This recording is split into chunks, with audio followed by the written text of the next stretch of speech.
ಛತ್ರಪತಿ ಶಿವಾಜಿ ಮಹಾರಾಜ್ ಜಯಂತಿಯ ಅಂಗವಾಗಿ ಹಿಂದೂ ಕಾರ್ಯಕರ್ತರು ಬಾಗಲಕೋಟೆಯಲ್ಲಿ ಮೆರವಣಿಗೆಯನ್ನ ನಡೆಸ್ತಾ ಇರ್ತಾರೆ. ರಾತ್ರಿ ಸುಮಾರು 10 ಗಂಟೆಯ ಸಮಯ ಮೆರವಣಿಗೆ ಪಂಕಾ ಮಸೀದಿ ಹತ್ರ ಬರುತ್ತೆ. ಆಗ ಇದ್ದಕ್ಕಿದ್ದಂತೆ ಕಲ್ಲು ಮತ್ತು ಚಪ್ಪಲಿಗಳ ತೂರಾಟ ನಡೆಯುತ್ತೆ.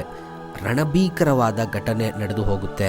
ಘಟನೆಯ ಸ್ಥಳದಲ್ಲಿದ್ದ SP ಅವರು ಪರಿಸ್ಥಿತಿಯನ್ನ ನಿಯಂತ್ರಣ ಮಾಡೋದಕ್ಕೆ ಎಷ್ಟೊಂದು ಪ್ರಯತ್ನ ಪಡ್ತಾರೆ, ಆದರೂ ಕೂಡ ಆಗೋದೇ ಇಲ್ಲ. ಇನ್ನು ತನ್ವೀರ್ ಅನ್ನುವಂತಹ ವ್ಯಕ್ತಿ ಕಲ್ಲು ತೂರಾಟ ಮಾಡಿದ್ದಾನೆ ಅಂತ ಅವನ ಜೊತೆಗೆ 8 ಜನರನ್ನ ಈಗ ಪೊಲೀಸರು ಬಂಧಿಸಿದ್ದಾರೆ. ಹಾಗಾದ್ರೆ ಈ ತರಹದ ಘಟನೆಗಳು ಕರ್ನಾಟಕದಲ್ಲೇ ಏಕೆ ನಡೀತಾ ಇದೆ? ಹಾಗಾದ್ರೆ ಘಟನೆಯನ್ನ ಮೊದಲೇ ಆಯೋಜನೆ ಮಾಡಲಾಗಿತ್ತ? ನಮಾಜ್ ಸಮಯ ಅಲ್ಲೇ ಇದ್ರೂ ಕೂಡ ಮಸೀದಿಯ ಬಳಿ 200ರಿಂದ 250 ಜನ ಬಂದಿದ್ದಾದ್ರೂ ಯಾಕೆ? ಕರ್ನಾಟಕ ಮತ್ತು ತೆಲಂಗಾಣದಲ್ಲಿ ಕಾಂಗ್ರೆಸ್ ಸರ್ಕಾರ ಇರೋದ್ರಿಂದ ಈ ತರದ ಘಟನೆಗಳು ನಡೀತಾ ಇದೆ ಅಂತ ರಾಜಕೀಯವಾಗಿ ಟೀಕೆಯನ್ನ ಕೂಡ ಮಾಡಲಾಗ್ತಾ ಇದೆ.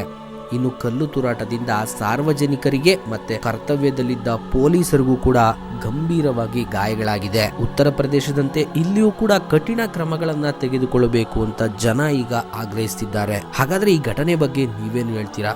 ಅಂತಹ ಟಫ್ ರೂಲ್ಸ್ಗಳು ನಮ್ಮ ರಾಜ್ಯದಲ್ಲೂ ಕೂಡ ಜಾರಿಗೆ ಬರಬೇಕಾ? ಕಮೆಂಟ್ ಬಾಕ್ಸ್ನಲ್ಲಿ ತಿಳಿಸಿ. ತಪ್ಪದೇ ವಿಡಿಯೋನ ಈಗಲೇ ಎಲ್ಲರಿಗೂ ಶೇರ್ ಮಾಡಿ. ಸಿಗೋಣ ಮುಂದಿನ ವಿಡಿಯೋದಲ್ಲಿ. Thank you.